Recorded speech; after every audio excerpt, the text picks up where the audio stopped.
राधे राधे, जय माता की भक्तों। आप सभी का स्वागत करती हूँ स्पिरिचुअल ज्ञान साधना में और आप सभी से अनुरोध करती हूँ कि स्पिरिचुअल ज्ञान साधना को सब्सक्राइब कर लीजिए और बेल आइकन को प्रेस कर दीजिए ताकि आपको नई नई वीडियोस का ओम गंग गणपते नमः। जय माता की। राधे राधे भक्तों, कैसे हैं आप सभी लोग। आशा करते हैं सभी लोग बहुत अच्छे होंगे। प्रिय भक्तों, आज भाद्रपद मास के शुक्ल पक्ष की चतुर्थी तिथि है और आज हमारे प्रथम पूज्य विघ्न विनाशक मंगल कारक भगवान श्री गणेश जी का जन्मोत्सव है। भाद्रपद मास के शुक्ल पक्ष की चतुर्थी के दिन ही भगवान श्री गणेश जी का जन्म हुआ था। आज गणेश जी का स्वागत किया जाता है और ज़्यादातर लोग आज के दिन गणेश जी को अपने अपने घरों में स्थापित करते हैं 11 दिनों के लिए। अनंत चतुर्दशी के दिन ये श्री गणेश जी का जन्मोत्सव पूर्ण हो जाता है और तब इनका विसर्जन किया जाता है। भगवान श्री गणेश बड़े ही शीघ्र प्रसन्न होने वाले देवता हैं, साथ ही प्रथम पूज्य हैं। भगवान श्री गणेश के बिना कोई भी शुभ मंगल कार्य की शुरुआत नहीं होती है। जब भी हमारे घरों में कोई भी मंगल कार्य होता है, कोई भी शुभ कार्य होता है या हम प्रतिदिन की जो पूजा करते हैं तो प्रथम पूज्य इसीलिए इन्हें कहा गया है क्योंकि हर पूजा में सबसे पहले इन्हीं की पूजा की जाती है। तो ऐसे प्रथम पूज्य गणेश जी बड़े ही शीघ्र प्रसन्न होते हैं, बिल्कुल भोले बाबा की तरह। जैसे भोले बाबा अपने भक्तों के सिर्फ सच्चे प्रेम भाव से प्रसन्न हो जाते हैं, वैसे ही भगवान श्री गणेश भी प्रसन्न हो जाते हैं। भक्तों, आप सभी लोगों को गणेश जी के जन्मोत्सव की हार्दिक शुभकामनाएं। आज हम आपको बड़ी ही सुंदर कथा सुनाएंगे गणेश चतुर्थी व्रत की, जो कि भाद्रपद मास के शुक्ल पक्ष की चतुर्थी तिथि को सुनी जाती है। आज के दिन कथा पढ़ना सुनना बहुत आवश्यक होता है। जो लोग व्रत करते हैं उन्हें तो ये कथा अवश्य ही सुननी चाहिए। बाकी यदि आप व्रत नहीं भी करते हैं तो कथा ज़रूर सुनना चाहिए, क्योंकि कथाओं को सुनने से भी हमें भगवान की कृपा की प्राप्ति होती है। तो आइए भक्तों, बड़ी ही सुंदर कथा शुरू करते हैं। बोलिए गणेश भगवान की जय, बोलिए गौरी शंकर भगवान की जय, लक्ष्मी नारायण भगवान की जय। नंदकेश्वर कहते हैं कि आप लोग दत्त चित्त होकर इस कथा को श्रवण करें। भादो शुक्ल चतुर्थी को सदैव सावधानी पूर्वक श्री गणेश जी के शुभदायक व्रत को करें। हे विप्रवर, नर अथवा नारी जो भी इस व्रत को करते हैं वे तुरंत ही कष्टों से छुटकारा पा जाते हैं। उनके सभी कलंकों का शमन और विघ्न निवारण होता है। सुनसान वन में, विषम परिस्थिति में, अदालत संबंधी मामलों में, संपूर्ण कार्यों में सफलता देने वाला यह व्रत संपूर्ण व्रतों में श्रेष्ठ है। यह व्रत विश्व विश्रुत एवं श्री गणेश जी को परम प्रिय है। सनत कुमार जी कहते हैं कि प्राचीन काल में इस व्रत को किसने किया था, इसका प्रचार मृत्युलोक में किस प्रकार हुआ, आप गणेश जी के व्रत को विस्तार पूर्वक कहिए। नंदकेश्वर ने कहा कि इस व्रत को सर्वप्रथम प्रतापवान भगवान वासुदेव जगन्नाथ कृष्ण जी ने किया था। जब उन पर झूठा दोषारोपण हुआ तो उसके शमनार्थ नारद जी ने उनसे इस व्रत को करने के लिए कहा था। सनत कुमार जी ने आश्चर्यचकित होकर पुनः प्रश्न किया कि हे नंदकेश्वर, श्री कृष्ण जी सर्वगुण संपन्न ऐश्वर्य युक्त भगवान हैं, सृष्टिकर्ता पालनकर्ता एवं संहारक हैं, अव्यय अप्रेमय निर्गुण एवं सगुण हैं। ऐसे घटघटवासी भगवान कृष्ण को मिथ्या कलंक किस प्रकार लग गया, यह बात बहुत ही विस्मयकारी है। हे नंदकेश्वर, आप इस उपाख्यान का वर्णन कीजिए। नंदकेश्वर कहने लगे, पृथ्वी का भार हरण करने के लिए भगवान विष्णु और हलधर बलराम जी ने वसुदेव जी के पुत्र रूप में अवतार धारण किया। मगध सम्राट जरासंध के बार बार आक्रमण करने के कारण कृष्ण जी ने विश्वकर्मा द्वारा समुद्र में स्वर्ण निर्मित द्वारिकापुरी बनवाई। उस पुरी में 16,000 रानियों के लिए 16,000 सुंदर महलों को निर्मित कराया। उन रानियों के निवास के उपभोग के निमित्त पारिजात वृक्ष का आरोपण कराया। इसके अतिरिक्त 56 करोड़ यादवों के लिए 56 करोड़ भवनों की व्यवस्था की और अन्य ब्राह्मण, क्षत्रिय, वैश्य एवं शूद्रादि लोगों के निवास का भी प्रबंध करवाया, जहाँ सभी लोग शांतिपूर्वक रहते थे। त्रैलोक में उपलब्ध होने वाली जितनी वस्तुएं थीं, सभी का वहाँ संग्रह किया गया था। उस द्वारिकापुरी में उग्र नामक यादव के सत्राजित और प्रसेन नामक 2 पुत्र हुए। समुद्र तट पर स्थित भाव से सूर्य नारायण को प्रसन्न करने के लिए वीर्यवान सत्राजित तपस्या करने लगे। वो निराहार रहकर सूर्य की ओर टकटकी बांधकर आराधना करने लगे। भगवान सूर्य प्रसन्न होकर सत्राजित के समक्ष प्रकट हुए। सत्राजित भी अपने आराध्य के दर्शन से बहुत प्रसन्न हुए। सत्राजित स्तुति करने लगे कि हे तेजपुंज, हे स्वतः प्रकाशवान, हे काश्यपे, हे हरिदस्य, आपको मेरा बारंबार प्रणाम है। हे ग्रहराज, हे चंद्रमा को प्रकाशित करने वाले, हे वेदित्रयी स्वरूप, हे संपूर्ण देवों के अधिपति, आपको मेरा नमस्कार है। हे देवराज, आप मुझ पर प्रसन्न हो। हे दिवाकर, आपकी कृपा दृष्टि मेरे ऊपर हो जाए। सत्राजित की ऐसी स्तुति से भगवान सूर्य ने सत्राजित से शांत, गंभीर एवं मधुर वाणी में कहा कि हम तुम्हारे ऊपर प्रसन्न हैं। तुम्हारी जो अभिलाषा हो वह हमसे मांग लो। हे महाभाग्यशाली सत्राजित, हम तुम्हारी आराधना से संतुष्ट हैं। अब तुम इस सुंदर रत्न को ले लो, यह देवों को भी अप्राप्य है। ऐसा कहकर प्रसन्न मन से भगवान ने अपने कंठ से मणि उतार कर उसे दे दी। भगवान सूर्य ने उससे कहा कि यह प्रतिदिन 8 भार यानी 24 मन सोना प्रदान करती है, अतः मणि धारण करने के समय पवित्र रहना चाहिए। हे सत्राजित, अशौचावस्था में धारण करने से धारक का मरण हो जाता है। इतना कहकर तेजवान भगवान सूर्य वहीं अंतर्ध्यान हो गए। उस मणि को धारण करके सत्राजित ऐसे सुशोभित हुए मानो वह सूर्य नारायण ही हो। हे राजन, उनके द्वारिकापुरी में प्रवेश करने पर उस तेज के कारण किसी को मालूम ना हुआ कि कौन आ रहा है। उस कांतिमान मणि को कंठ में धारण किए हुए वह कृष्ण जी की द्वारिका में तुरंत ही चले आए। उस मणि की चमक से देखने वालों ने समझा कि साक्षात सूर्य भगवान ही आए हैं। जब लोगों ने समीप आकर स्पष्ट रूप से देखा तो उनकी समझ में आया कि ये सूर्य नहीं है, ये तो सत्राजित हैं, जो कंठ में मणि धारण करने के कारण सुशोभित हो रहे हैं। सत्राजित के कंठ में स्यमंतक मणि को देखकर भगवान श्री कृष्ण का मन लालायित हो उठा, परंतु उन्होंने उसे लेने की चेष्टा नहीं की।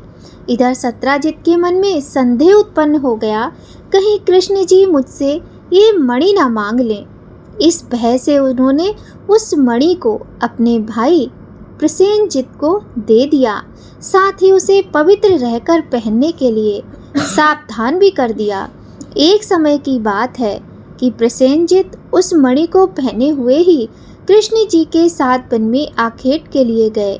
अशुचिता के कारण अश्वारूढ़ प्रसेनजित को एक शेर ने मार डाला। उस सिंह को रत्न लेकर जाते देखकर जामबान ने मार डाला।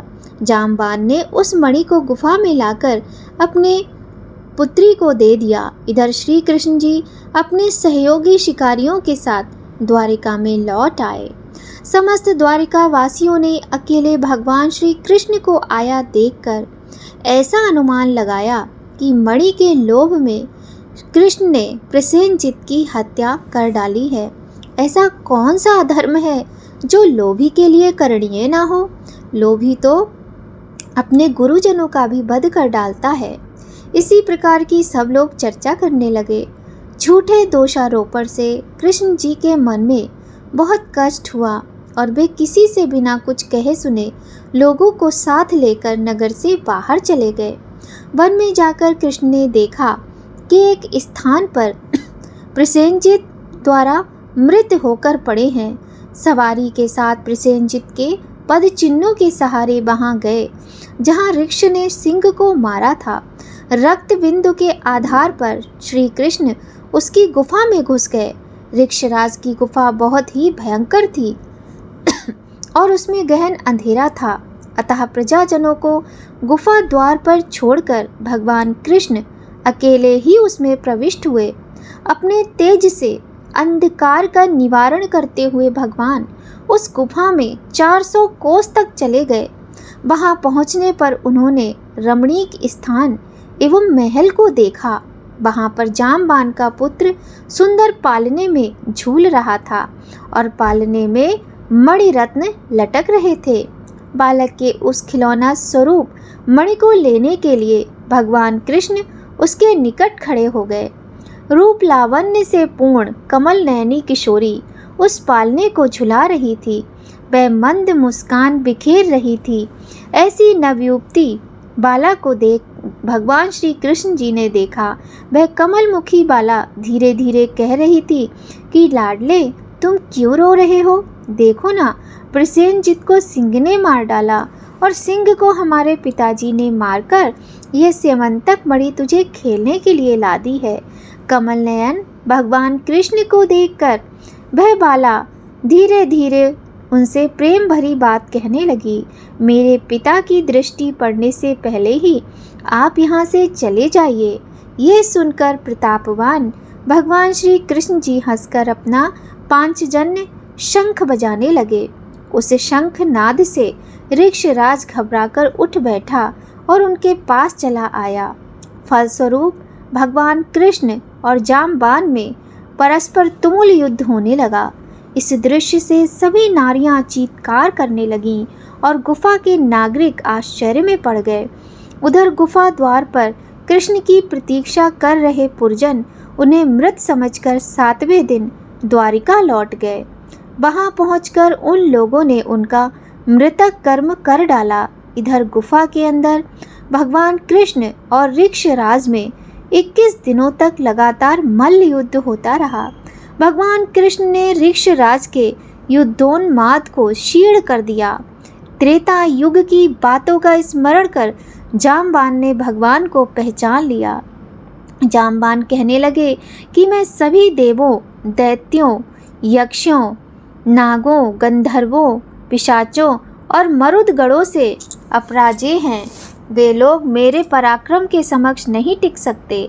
हे देवाधिदेव, आपने मेरे पर विजय पाई है। इससे आपका देवाधिपति होना निश्चित है। मैं समझ गया कि आप में भगवान विष्णु का तेज है।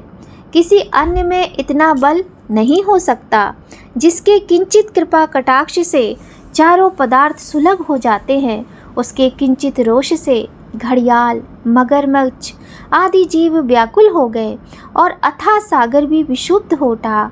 उस सागर ने अपनी धृष्टता के लिए क्षमा याचना की और सेना के लिए मार्ग प्रदान किया।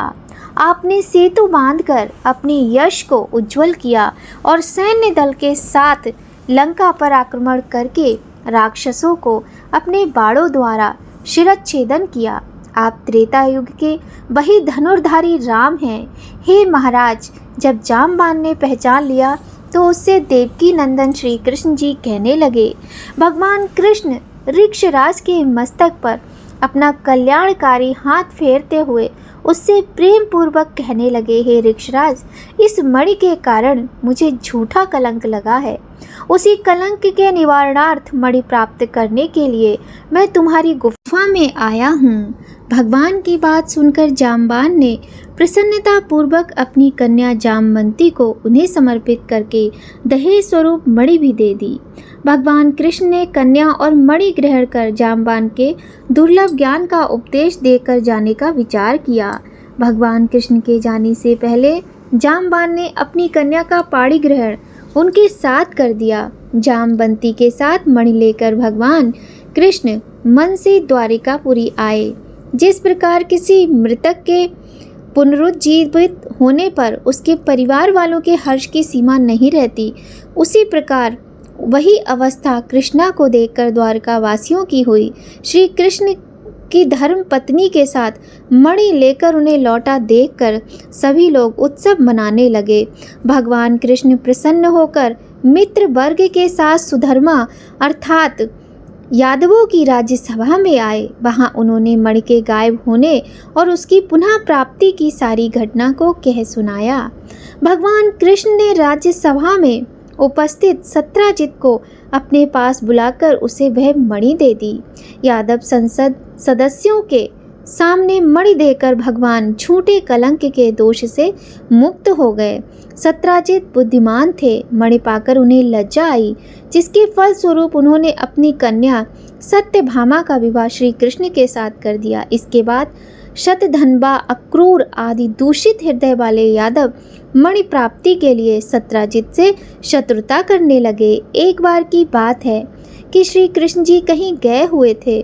उनकी अनुपस्थिति में पापात्मा शतधन्वा ने सत्राजित की हत्या करके मणि अपने कब्जे में कर ली। श्री कृष्ण के लौटने पर सत्यभामा ने उन्हें सारी बात बताई। एक बार नगर में पुनः चर्चा उठी कि ये कृष्ण भीतर से तो काले अर्थात कलुषित हृदय वाले हैं और ऊपर से सीधे दिखते हैं। तब भगवान कृष्ण ने बलदेव जी से कहा कि भैया, शतधन्वा ने सत्राजित का वध कर डाला है, अतः अब वह मणि के साथ पलायन करने वाला है। शतधन्वा ने सत्राजित की हत्या करके हम लोगों की मणि का अपहरण कर लिया है।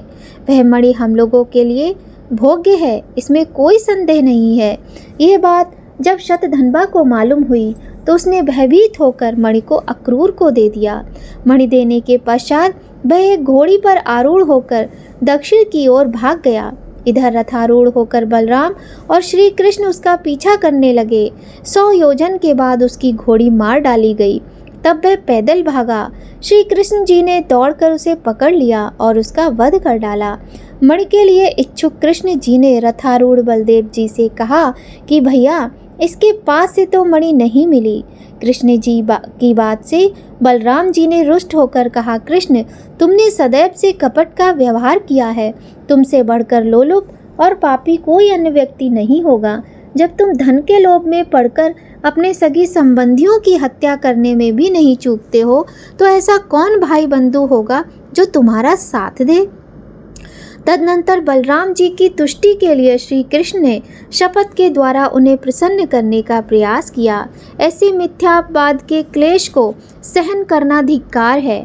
ऐसा कहकर बलदेव जी विदर्भ देश की ओर चले गए और कृष्ण जी रथ में सवार होकर द्वारकापुरी वापस लौट आए। कृष्ण के लौटने पर द्वारकावासी पुनः चर्चा करने लगे कि कृष्ण ने अपने बड़े भाई बलराम को द्वारका से बाहर निकालकर अच्छा नहीं किया है। मणि के लोभ में उन्हें ऐसा करना उचित नहीं था। इस लोकाबाद से श्री कृष्ण के मन में बहुत ही खेद हुआ और उनका चेहरा मुरझा गया। इधर अक्रूर भी तीर्थाटन के लिए द्वारका से निकल पड़े। उन्होंने काशीपुरी में आकर यज्ञपति भगवान के लिए विष्णु योग किया।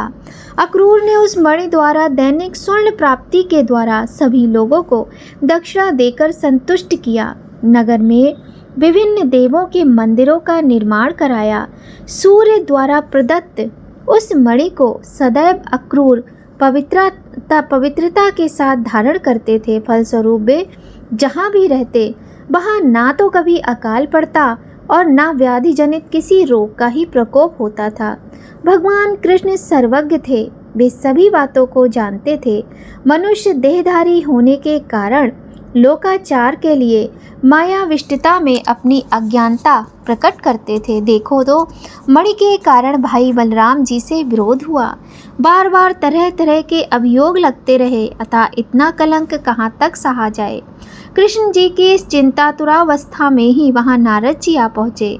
भगवान द्वारा अभ्यर्थित होकर आसन पर सुखपूर्वक बैठकर मुनि कहने लगे। नारद जी ने कहा कि हे भगवान, आप खिन्न क्यों दिखाई पड़ रहे हैं? आप किस चिंता में पड़े हुए हैं? हे केशव, आप संपूर्ण वृतांत मुझसे कहें। श्री कृष्ण जी ने कहा कि देवर्षि नारद, मुझे बार बार अकारण कलंक लग रहा है। इस कारण मुझे अत्यंत पश्चाताप है। मैं आपकी शरण में हूँ, आप मुझे चिंता रहित कीजिए। नारद जी ने कहा कि हे देव, आप पर लगने वाले कलंक का कारण मैं जानता हूँ। आपने भादो सुदी चतुर्थी को चंद्र दर्शन किया है, इसलिए आपको बार बार कलंकित होना पड़ रहा है। नारद जी की बात सुनकर भगवान श्री कृष्ण सार गर्भित वाणी में कहने लगे कि हे देवर्षि नारद जी, चतुर्थी के चंद्र दर्शन से कैसे दोष लगता है, जबकि द्वितीया के चांद का लोग दर्शन करते हैं, उसका सुंदर फल पाते हैं। नारद जी ने कहा कि स्वयं गणेश जी ने दर्शनीय रूप वाले अर्थात सुंदरतम रूप पर गर्व करने वाले चंद्रमा को श्राप दिया है कि आज के दिन जो लोग तुम्हारे दर्शन करेंगे, समाज में उन्हें व्यर्थ ही निंदा का पात्र होना पड़ेगा। श्री कृष्ण जी ने पूछा कि हे मुनिवर, अमृत की वृष्टि करने वाले चंद्रमा को गणेश जी ने क्यों श्राप दिया? आप सर्वोत्तम उपाख्यान का विस्तृत वर्णन कीजिए।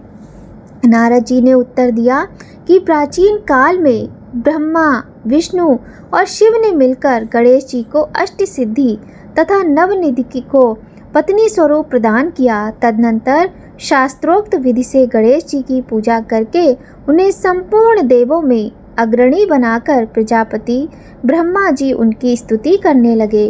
ब्रह्मा जी ने कहा कि हे हाथी सदृश मुख वाले, हे गणपति, हे लंबोदर, हे वरदायक, हे समस्त विद्याओं के अधिपति, हे देवताओं के अधिनायक, हे सृष्टिकर्ता पालक एवं संहार करता गणेश जी, जो लोग भक्ति पूर्वक आपको लड्डू बनाकर पूजा करेंगे, उनके सभी विघ्न दूर हो जाएंगे और दुर्लभ सिद्धि प्राप्त होगी, इसमें संशय नहीं। जो देवता या दानव आपकी पूजा किए बिना सफलता की कामना करते हैं, उन्हें अरबों कल्प तक भी सिद्धि नहीं मिलती है। हे गणाध्यक्ष, आपकी कृपा कटाक्ष के बल पर सदा विष्णु पालन करते हैं तथा शिवजी संहार करते हैं।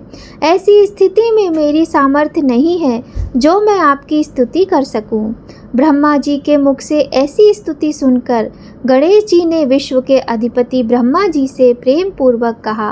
गणेश जी ने कहा कि हे जगत के रचयिता ब्रह्मा जी, मैं आपकी भक्तिपूर्ण निश्चल स्तुति से अत्यंत प्रसन्न हूँ।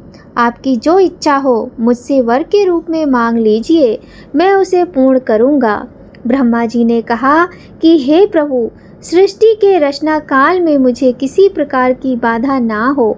ये सुनकर गणेश जी ने प्रसन्न मन से मुस्कुराते हुए कहा, ऐसा ही होगा, अर्थात आपका कार्य निर्विघ्न रूप से चलता रहेगा। ब्रह्मा जी अभीष्ट वरदान पाकर अपने लोक को चले गए। इधर स्वेच्छा से भ्रमण करने वाले गणेश जी ने सत्यलोक से चलकर अपना अद्वितीय रूप धारण किया। आकाश मार्ग से चंद्रलोक में जा पहुँचे। रूपशाली चंद्रमा ने गणेश जी के ऐसे हास्य योग्य स्वरूप को देखा जिसमें उनकी लंबी सूंड, सूप के समान कान, लंबे दांत, भारी भरकम तोंदीला पेट और चूहे के वाहन पर आसीन है। ऐसे विस्मयकारी रूप को देखने से रूप गर्वित चंद्रमा को हंसी आ गई। चंद्रमा के हंसने से गणेश जी कुपित हो गए। उनकी आंखें क्रोध से लाल हो गईं।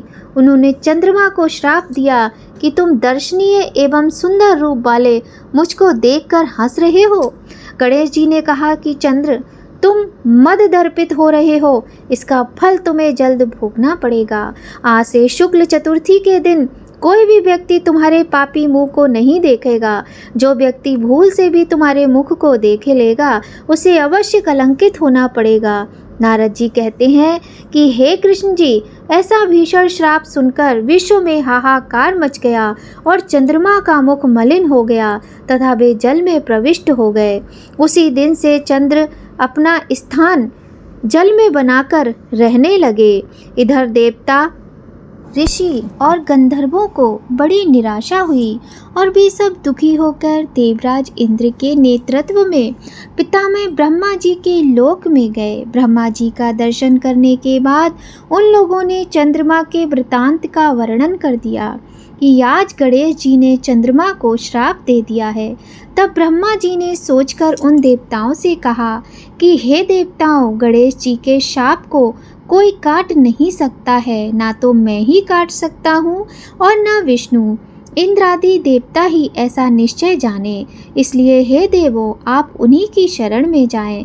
वे ही चंद्रमा को श्राप से मुक्त कर सकते हैं। देवताओं ने पूछा कि हे पितामह अति बुद्धिशाली हे प्रभु, किस उपाय से गजानन प्रसन्न होकर वर देंगे? आप उसी उपाय को बतलाइए। ब्रह्मा जी ने कहा कि गणेश जी का पूजन विशेषतया कृष्ण चतुर्थी को रात्रि में यत्न पूर्वक करना चाहिए। शुद्ध घी में उन्हें मालपुआ, लड्डू आदि बनाकर भोग लगाना चाहिए। स्वयं भी इच्छा पूर्वक मिष्ठान, हलवा पूरी, खीर आदि का भोग लगाकर प्रसाद ग्रहण करना चाहिए। ब्राह्मणों को दान स्वरूप गणेश जी की स्वर्ण प्रतिमा देनी चाहिए। शक्ति के अनुसार दक्षिणा दें। धन रहते हुए कृपणता नहीं करनी चाहिए। पूजन व्रत आदि की विधि जानकर सब देवताओं ने देवगुरु बृहस्पति को भेजा और उन्होंने चंद्रमा के पास जाकर ब्रह्मा जी की बताई हुई विधि सुनाई। चंद्रमा ने ब्रह्मा जी की बताई हुई विधि के द्वारा गणेश जी का व्रत एवं पूजन किया, जिसके फलस्वरूप प्रसन्न होकर भगवान गणेश जी प्रसन्न हुए। अपने सम्मुख गणेश जी को क्रीड़ा करते हुए देखकर चंद्रदेव उनकी स्तुति करने लगे। चंद्रमा ने कहा, हे विभो, आप समस्त कारणों में आदि कारण, आप सर्वज्ञ एवं सबके जानने योग्य हैं। आप मुझ पर प्रसन्न हो जाइए। हे देवाधिपति, हे जगन निवास, हे लंबोदर, हे वक्रतुंड, हे श्री गणेश जी, हे ब्रह्मा विष्णु से पूजित, मैंने गर्व के कारण आपका उपहास किया था, इसके लिए मैं आपसे क्षमा प्रार्थी हूँ। आप मुझ पर प्रसन्न हो जाइए। हे गणेश जी, जो आपकी पूजा ना करके अर्थ सिद्धि की इच्छा रखते हैं, वे वास्तव में मूर्ख और संसार में अभागे हैं। मुझे अब आपके संपूर्ण प्रभाव का ज्ञान हो गया है। जो पापात्मा आपकी पूजा से विमुख रहते हैं, उन्हें नरक में भी स्थान नहीं मिलता। चंद्रमा द्वारा ऐसी स्तुति सुनकर गणेश जी हंसते हुए मेघ के समान गुरु गर्जना में बोले। गणेश जी ने कहा कि हे चंद्रमा, मैं तुम्हारे ऊपर प्रसन्न हूँ। तुम्हारी जो इच्छा हो वह तुम मुझसे वरदान के रूप में मांग लो, मैं तुम्हें देने के लिए तैयार हूँ। चंद्रमा ने कहा कि मेरा दर्शन सभी लोग पुनः पूर्ववत करने लगे। चंद्रमा ने कहा, ही गणेश्वर, आपकी कृपा से मेरे पाप शाप दूर हो जाएं। ये सुनकर गणेश जी ने कहा कि हे चंद्र, मैं तुम्हें इसके बदले दूसरा वरदान दे सकता हूँ, किंतु ये नहीं दे सकता।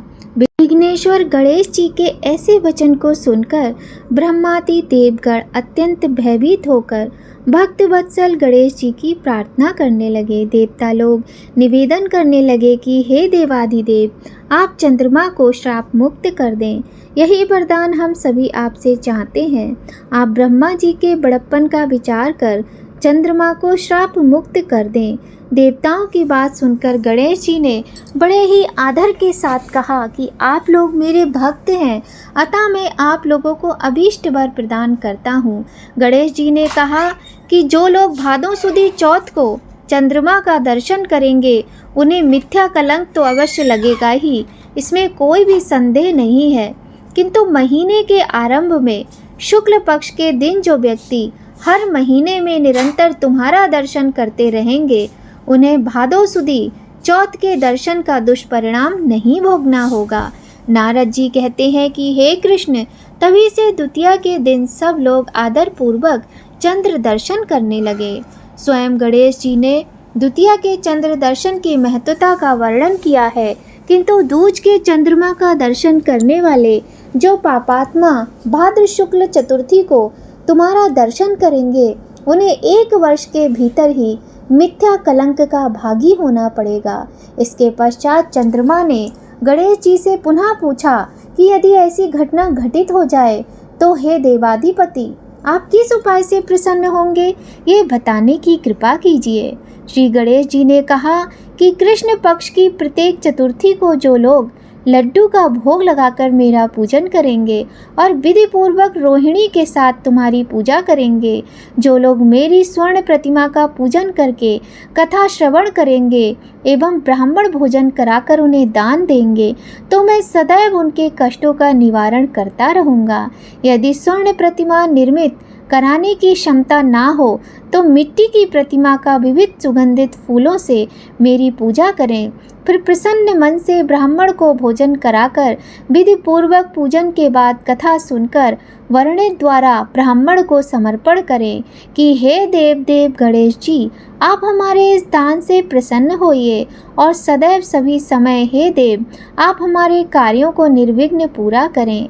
आप सम्मान, उन्नति, धन धान्य, पुत्र पौत्र आदि देते रहे। हमारे वंश में विद्वान गुणी और आपके भक्त पुत्र उत्पन्न होते रहें। तदनंतर ब्राह्मण को यथाशक्ति दान की दक्षिणा दें। नमकीन पदार्थों से रहित होकर लड्डू, मालपुआ, खीर आदि मीठे पदार्थों का ब्राह्मण को भोजन कराकर स्वयं इच्छा अनुसार भोजन करें तथा इस प्रकार व्रत रहकर पूजन करें तो मैं सदा विजय, कार्य में सिद्धि, धन धान्य, विपुल संतति देता रहूँगा। इस प्रकार कहकर सिद्धि विनायक श्री गणेश जी अंतर ध्यान हो गए। नारद जी ने कहा कि हे कृष्ण जी, आप भी इस व्रत को कीजिए, आपका कलंक छूट जाएगा। तब नारद जी के आदेश अनुसार भगवान कृष्ण ने अनुष्ठान किया। इस प्रकार से श्री कृष्ण कलंक से हो गए मुक्त। नारद जी कहते हैं कि जो कोई आपके स्यंवंतक मणि के उपाख्यान को सुनेंगे, चंद्रमा के चरित्र का कथानक सुनेंगे, उन्हें भाद्र शुक्ल चतुर्थी के चंद्र दर्शन का दोष नहीं लगेगा। जब भी मानसिक संकट या किसी तरह का संशय उत्पन्न हो, चंद्रमा का दर्शन भूल से हो जाए तो उसके निमित्त इस कथा को सुनना चाहिए।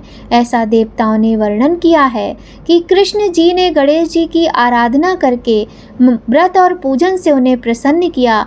अतः मनुष्यों को चाहिए कि इस क्लेशाप हारक कथा को अवश्य ही सुने। नर अथवा नारी पर किसी प्रकार का संकट आने पर इस व्रत के करने से उनके सभी मनोरथ सिद्ध होते हैं। विघ्न विनाशक गणेश जी की प्रसन्नता से मनुष्य को संसार में सभी दुर्लभ पदार्थ सुलभ हो जाते हैं। बोलिए प्रथम पूज्य भगवान श्री गणेश की जय। अत्यंत सुंदर कथा है ये भक्तों। और कहा जाता है कि भादों के शुक्ल पक्ष की जो चतुर्थी तिथि होती है उस दिन चंद्रमा के दर्शन नहीं करना चाहिए। देखिए, जब हम लोग सुंदर कांड पढ़ते हैं श्री रामचरितमानस जी में तो उसमें भी लिखा है तजौ चौथ के चंद्र की नाही, है ना। मतलब चौथ का जो चंद्रमा होता है उनके दर्शन नहीं करने चाहिए क्योंकि ऐसा करने से कलंक लगता है। तो हम तो बचपन से यही सुनते आ रहे हैं, ये बात आप लोग भी जानते होंगे। तो भक्तों, इसीलिए आप ध्यान रखें आपका व्रत है या नहीं है। वैसे तो आजकल भगवान की ये कृपा है कि बहुत बादल हो रहे हैं, लेकिन फिर भी आप ध्यान रखें क्योंकि कुछ मौसम का पता तो होता नहीं है। धोखे से भी आप चंद्रदेव के दर्शन मत कीजिएगा।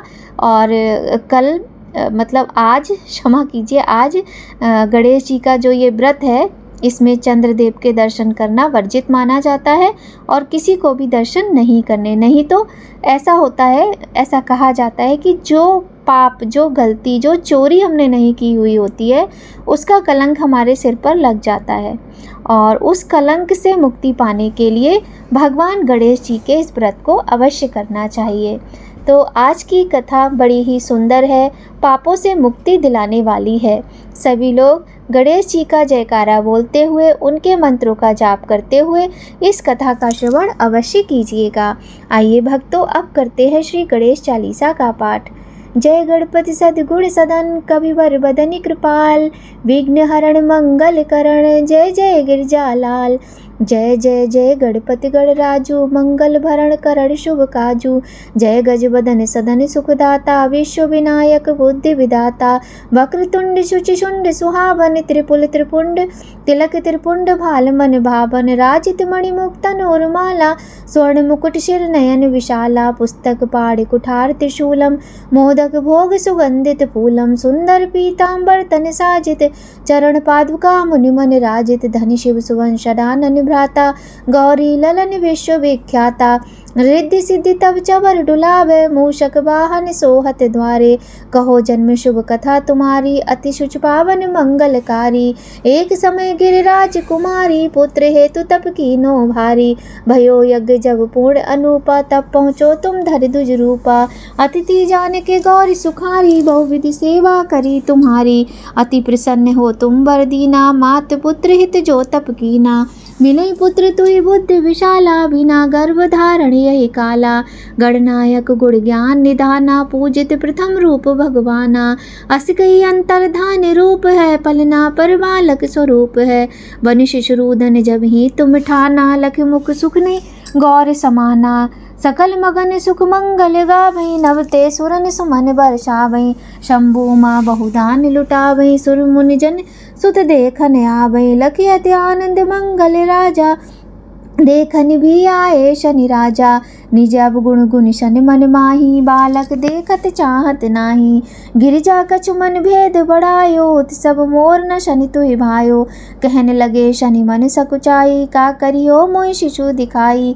नहीं विश्वास उमा और भयउ, शनि सो बालक देखन कयो। पड़तई शनि द्रग कोड़ प्रकाशा, बालक सिर गड़ उड़ गयो आकाशा। गिरिजा गिरी विकल हुए धरणी, सो दुख दशा गयो नहीं वरणी। हाहाकार मच्यो कैलाशा, शनि कीनो लग सुत का नाशा। तुरत गरुड़ चढ़ विष्णु सिधाए, काटि चक्र सो गज शिर लाए। बालक के धड़ ऊपर डार्यो, प्राण मंत्र पर शंकर डार्यो। नाम गणेश शंभु तब कीने, प्रथम पूज्य बुद्धि निधि वर दीने। बुद्धि परीक्षा जब शिव कीना, पृथ्वी कर प्रदक्षिणा लीना। चले शरानन मरम भुलाई, रचि बैठ तुम बुद्धि उपाय। चरण मात पित के धर लीने, तिनके साथ प्रदक्षिण कीने। धनि गणेश कई शिव ये हर्षे, नवते सुरन सुमन बहु वर्षे। तुमरी महिमा बुद्धि बढ़ाई, शेष शेष मुख सके न गाई। मैं मतहीन मलिन दुखारी, करऊँ कौन विधि विनय तुम्हारी। भजत राम सुंदर प्रभुदासा,